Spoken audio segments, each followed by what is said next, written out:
आप सभी को जय मसीह की। आज परमेश्वर के वचन में आप सभी का स्वागत है। परमेश्वर पिता आज अपने वचनों के द्वारा आप सबको बहुत ऐसे आशीष को दे। पिता परमेश्वर आज अपने वचनों के द्वारा आपसे बोली और बातचीत करे। आज मैं परमेश्वर के वचन से कुछ बातों को बताना चाहती हूँ, जहाँ परमेश्वर इस प्रकार से कहता है, तुम मेरी ओर फिरो और मैं तुम्हारी ओर फिरूंगा। और इस प्रकार से यिर्मयाह उसका हम लोग देखेंगे 15 उसका 19 में, और हम लोग मलाकी उसका 3 उसका 7 में। तो इसी प्रकार से परमेश्वर का वचन कहता है कि तुम अगर मेरी ओर फिरोगे तो मैं तुम्हारी ओर फिरूंगा। परमेश्वर यहोवा यूं कहता है, यदि तू फिरे तो मैं फिर से तुझे अपने सामने खड़ा करूंगा। यदि तू अनमोल को कहे और निकम्मे को ना कहे, तब तो तू मेरे मुख के समान होगा। वे लोग तेरी ओर फिरेंगे परंतु तू उनकी ओर ना फिरना। और जब मैं इस वचन को पढ़ रही थी तो परमेश्वर ने मेरे हृदय में एक अद्भुत बात को बताया, जो मैं आपके साथ बांटना चाहती हूँ। क्या कोई आपके साथ होते हुए आपको धोखा दे, आपके साथ बेईमानी करे, आपके साथ छले, आपको दगा दे और आपको छोड़ जाए, फिर क्या आप उससे ऐसा कहेंगे कि नहीं, तुम अगर फिरोगे तो मैं भी तुम्हें फिर से अपना लूंगा? शायद आप जब चोट खाएंगे, आप तकलीफों में होकर गुजरेंगे, तो आप कभी भी ये नहीं चाहेंगे कि मैं दोबारा इस परिस्थिति में होकर जाऊं, या दोबारा मैं इस व्यक्ति को अपना पाऊं, या इन लोगों को अपना पाऊं, या इस व्यक्ति ने जो मेरे साथ दगा किया, बेईमानी किया, मैं इस व्यक्ति को फिर से अपना भाई, अपना बहन कह सकूं। आप बिल्कुल भी ऐसा नहीं करेंगे। परंतु परमेश्वर का प्रेम हम मनुष्य के प्रेम से कहीं कहीं बढ़कर है कि वो परमेश्वर हमसे कहता है, तुम मेरी ओर फिरो। यानी जो आपके साथ धोखा दिया, जो आपके साथ बेईमानी किया, परमेश्वर के साथ रखकर परमेश्वर के विरुद्ध गलत कार्य को किया, ऐसे लोगों से परमेश्वर कहता है कि यदि तू फिरे तो मैं फिर से तुझे अपने सामने खड़ा करूंगा, मैं तो फिर से तुझे अपना लूंगा। फिर परमेश्वर कहता है कि मैं तुझे क्या करूंगा, अपने मुख के समान करूंगा, बोलता है। यानी तू मेरा मुंह बन जाएगा। कितना अद्भुत प्रेम है कि परमेश्वर ना सिर्फ आपको अपने सामने खड़ा करेगा, परंतु परमेश्वर आपके जीवन को इस्तेमाल भी करेगा। इस प्रकार से परमेश्वर का वचन कहता है। मलाकी उसका 3 उसका हम लोग देखेंगे 7 में, तो इसी प्रकार से लिखा है, अपने पुरखाओं के दिनों में तुम लोग मेरी ओर मेरी विधियों से हटते आए और उनका पालन नहीं करते। तुम मेरी ओर फिरो तब मैं भी तुम्हारी ओर फिरूंगा। सेनाओं के यहोवा का यही वचन है। और तुम पूछते हो हमने किस बात में हम फिरे, तब परमेश्वर कहता है, तुम मुझे धोखा देते आए हो। परमेश्वर कहता है, तुम दसवांश नहीं देते आए, तुम बेईमानी करते आए, तुम मुझसे छलते रहे, मेरी आराधना नहीं करते, मुझे सच्चे दिल से नहीं ढूंढते, अपने मन को मेरी ओर नहीं लगाते, परमेश्वर को धोखा ही देते रहे। और फिर भी वो पूछते, परमेश्वर हम किस बात में आपकी ओर फिरें? आप मसीह जीवन में आकर कई बार मसीह के साथ आपका जीवन नहीं होता।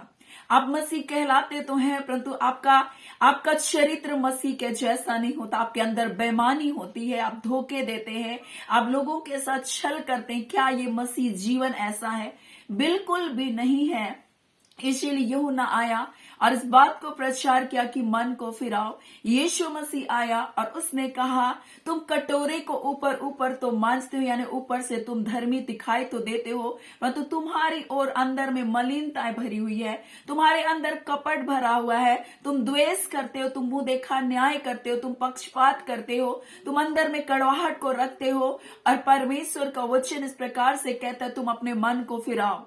और यही बात आज परमेश्वर अपने लोगों से कहना चाहता है, तुम मुझे दगा देते आए, तुम मुझे धोखा देते आए, और इसलिए परमेश्वर कहता है, तुम फिरो अपने गंदे कामों से, अपने बुरे कामों से अपने मन को फिराओ। क्योंकि तुम ऊपर से तो अच्छे दिखाई दे रहे हो, धर्मी दिखाई दे रहे हो, परंतु वास्तविकता तुमसे बेहतर कोई भी नहीं जानता कि तुमने कैसा लोगों के साथ व्यवहार किया, तुमने कैसे लोगों के साथ धोखा दिया।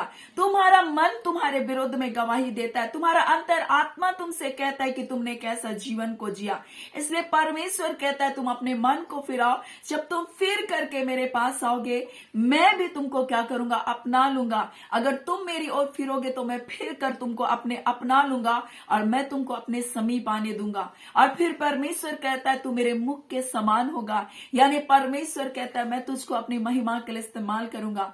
उड़ाव पुत्र अपने पिता से दूर चला गया था, पिता की सारी धन संपत्ति को, पिता के प्रेम को भूलकर वो सब कुछ गलत कामों में अपने जीवन को बिता रहा था। परंतु जब वो फिरा, उसका पिता उसे गले लगाया, और ना सिर्फ उसे गले लगाया, उससे बहुत प्रेम किया, और उसके पिता ने उसको सब कुछ जो उसने खोया उसको दे दिया। उसको अच्छे से वस्त्र पहनाया, उसको जूती को दिया। परमेश्वर का वचन इस प्रकार से कहते उसको अंगूठी भी दिया गया, अधिकार दिया गया। वो सब कुछ जो उसने अपने जीवन में खो दिया था उसको उसके पिता ने वापस किया। आज परमेश्वर अपने वचन के द्वारा अपने प्रिय लोगों से कहना चाहता है तुम मेरी ओर फिरो और तब मैं तुम्हारी ओर फिरूंगा।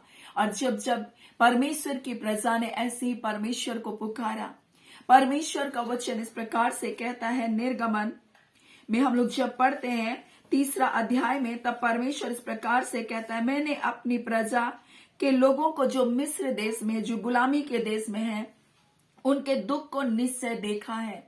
परमेश्वर कह रहा है मैंने तुम्हारे दुख को देखा है, क्योंकि पाप की गुलामी हमें सुख नहीं दे सकती, हमें दुखों से भर देती है। आप सब कुछ पा करके भी उस पाप की जगह में आपको कभी भी आनंद नहीं मिलेगा, वो धोखे के जगह में आपको आनंद नहीं मिलेगा।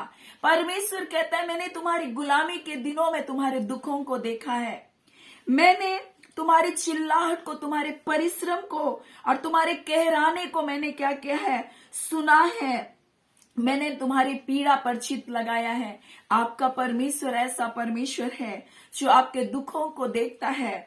वो परमेश्वर आपके कहराने की, आपकी पीड़ाओं को सुनता है, और आपके दुखों पर, आपकी पीड़ाओं पर वो अपने चित्त को भी लगाता है। और ना सिर्फ वो इतना करता है, वो ना सिर्फ देखता है, सुनता है और चित्त लगाता है, परंतु आपके लिए वो कार्य भी करता है। और परमेश्वर ऐसा कार्य इजरायलियों के लिए किया।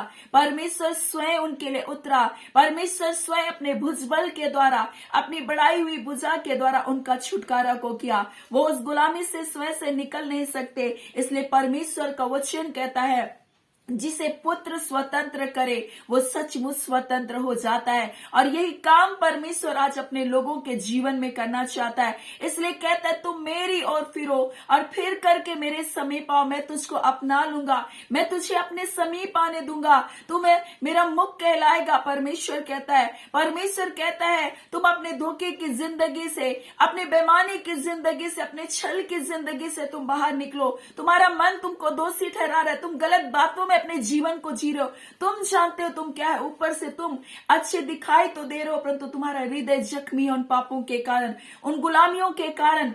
इसलिए परमेश्वर कह रहा है मैंने तुम्हारे दुख को, जो मिस्र की गुलामी में, जो पाप की गुलामी मैंने देखा है, मैंने तुम्हारे कहराने को, तुम्हारे आंसुओं को, तुम्हारी तड़प को, जो तुम बिछौने पर पड़े पड़े रो रहे हो, मैंने उस पीड़ा को तुम्हारी सुना है, मैंने देखा है, मैंने उस पर चित्त को लगाया है। और आज परमेश्वर कहता है तू मेरे बेटे यीशु के पास आ जा। वो तुम्हारे लिए आया है, वो स्वर्ग को छोड़कर इस धरती पर इसलिए आया, अपने कार्य को पूरा किया। वो तुम्हारे लिए मारा गया, तुम्हारे लिए गाड़ा गया और जी उठा, इसलिए कि तुमको जीवन को दे। वह इसलिए आया कि तुमको आजादी का जीवन को दे। और परमेश्वर जब अपने बेटे यीशु मसीह को भेजा, उसने आपको स्वतंत्रता का संदेश को दिया। और इस प्रकार से परमेश्वर का वचन कहता है अगर पुत्र तुम्हें स्वतंत्र करेगा तुम सचमुच स्वतंत्र हो जाओगे। और परमेश्वर अपना आत्मा को उंडेल दिया, और उसका वचन कहता है जहां प्रभु का आत्मा है वहां आजादी है, वहां स्वतंत्रता है, वहां आनंद है, वहां शांति है, वहां मेल मिलाप है, वहां धीरज है, वहां कृपा है, वहां भलाई है, वहां शांति है। और इस प्रकार से परमेश्वर अपने लोगों से कहना चाहता है, वो उतरा परमेश्वर और अपने लोगों को अपने भुजबल के द्वारा छुटकारा किया। आज परमेश्वर अपने बेटे यीशु मसीह के द्वारा अपने लोगों को आजादी को देना चाहता है, उन पापों से, उन गुलामी से, उन बंधुआई से, उन कहराने से, उन रोने से, उन पीड़ाओं से अपने बेटे यीशु के द्वारा आपको आजादी को देना चाहता है। और ना सिर्फ वो आपको आजादी को देगा, वो अपना संतान आपको बनाएगा, और न सिर्फ अपना संतान बनाएगा परंतु आपको अधिकारी भी बनाएगा। और इसलिए परमेश्वर कहता है तुम मेरी ओर फिरो और मैं भी तुम्हारी ओर फिरूंगा और मैं तुमको अधिकारी बनाऊंगा। इसलिए परमेश्वर अपने लोगों को बुला रहा है। सो परमेश्वर पिता इन वचनों के द्वारा आप सबको बहुत ऐसे आशीष को दे। आमीन। आइए हम प्रार्थना करेंगे। धन्यवाद देते हैं जीवते सच्चे सामर्थी मेरे पिता परमेश्वर, राजाओं के राजा, मेरे प्रभुओं के प्रभु, हम आपका धन्यवाद करते हैं। अब आप परमेश्वर आपके प्रिय लोगों के साथ पिता, जब हम आपके निकटता में आते हैं पिता, आपका वचन कहता है प्रभु जी, आपका बेटा यीशु मसीह हमें आजाद करने आया प्रभु जी। आपने स्वतंत्रता का प्रचार किया प्रभु, ऐसी स्वतंत्रता खुदावन परमेश्वर जो संसार नहीं दे सकती पिता परमेश्वर। ओ पिता, उन गंदे विचारों से प्रभु स्वतंत्रता, ओ पिता उन निराशाओं से स्वतंत्रता, वो चिंताओं से स्वतंत्रता, ओ पिता उन नकारात्मक बातों से स्वतंत्रता, वो हानि से स्वतंत्रता, ओ पीढ़ीगत पीढ़ी के श्रापों से स्वतंत्रता, ओ विधि का वो लेख जो लिखा गया इनके नाम पर, इनके विरोध पर, किसी दशा में इनका जीवन खत्म हो जाएगा। उन बातों से स्वतंत्र करने के लिए आपका बेटा यीशु मसीह आया। ओ खुदावन यीशु नासरी के नाम से आज हम स्वतंत्रता की घोषणा करते हैं प्रभु जी। आपके लोगों के जीवन के बंधन टूटे यीशु के नाम से, पवित्र आत्मा के सामर्थ्य के द्वारा प्रभु जी हर एक परिवार आजाद किया जाए, हर एक जवान बच्चे आजाद किए जाए, हर एक बेटे और बेटियों के अंदर जितनी भी नेगेटिविटी की आत्माएं कार्य कर रही है, जितने दुष्ट के कार्य हो रहे प्रभु जी, उनको हम यीशु के नाम से प्रभु जी उन आत्माओं के इनके जीवन से डिस्कनेक्ट करते हैं, उनके सारे तारों को हम तोड़ते हैं प्रभु जी, उनकी सारी युक्तियों को प्रभु आपके बच्चों के जिंदगी से, उनके भविष्य से खत्म करते यीशु के नाम से। खुदावन बड़ी ब्लेसिंग को प्रभु हम इनके जीवन के लिए प्रभु 2024 के लिए हम घोषणा करते हैं प्रभु जी। हम आजादी की घोषणा करते हैं यीशु नासरी के नाम से। हम आजादी की घोषणा करते हैं इनके परिवारों के लिए, इनके बच्चों के लिए प्रभु जी, इनके बेटियों के लिए, इनके बेटों के लिए। खुदावन विवाह में रुकावट लाने वाली सारी दुष्ट की ताकतें खत्म होने पाए यीशु के नाम से। खुदावन परमेश्वर पिता, जो बुजुर्ग अवस्था में प्रभु अकेलेपन में पिता, आपका वचन कहता है खुदावन परमेश्वर पिता, आप अपने बच्चों को कभी अकेला नहीं छोड़ते। ऐ खुदावन परमेश्वर पिता, आप उनका संग, उनका साथी बनकर उनके साथ रहते। खुदावन परमेश्वर, आप सच्चा मित्र है खुदावन प्रभु। आप कहते मैं तुम्हें अकेला नहीं छोड़ूंगा। ऐ खुदावन परमेश्वर, अपनी उपस्थिति से इन बुजुर्ग माता पिता के जीवनों को भर दीजिए। जब इनके बच्चे परमेश्वर प्रभु जी अपने माता पिता से बातचीत नहीं करते, खुदा अपने माता पिता को परमेश्वर पूछते नहीं, ऐसे बच्चों के मन को परमेश्वर आप फेरेंगे करके प्रतिज्ञा किया है पिता। माता पिता के मनों को बच्चों की ओर और बच्चों के मनों को माता पिता की ओर फेरेंगे करके आपका वचन कहता है। ए खुदावन परमेश्वर, मेल मिलाप का आत्मा कार्य करने पाए, परिवार में एकता है प्रभु जी। ऐ खुदावन परमेश्वर पिता, हर एक भारतवर्ष की कलीसिया और देश विदेश की कलीसियाओं में एकता आने पाए, एक मन से होकर प्रभु सत्य की आत्मा के द्वारा, आपके पवित्र आत्मा की अगुवाई के द्वारा प्रभु जी पिता एक मन होकर सब कार्य करने पाए और आपके बेटे यीशु के आगमन के लिए तैयार होने पाए। खुदावन ऐसी दया, ऐसा अनुग्रह को दीजिए पिता। हम हर एक लोगों को ब्लेस करते, आपके दास दासियों को ब्लेस करते प्रभु, उनके सेवकाएं, उनकी मिनिस्ट्री बढ़ती जाए प्रभु जी। और खुदावन परमेश्वर बहुतों के लिए आशीष और छुटकारे का कारण बनने पाए। प्यारे पिता, हम आपको आदर महिमा देते हैं पिता।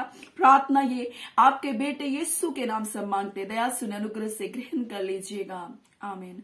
परमेश्वर पिता आप सबको बहुत ऐसे आशीष को दे। आमीन।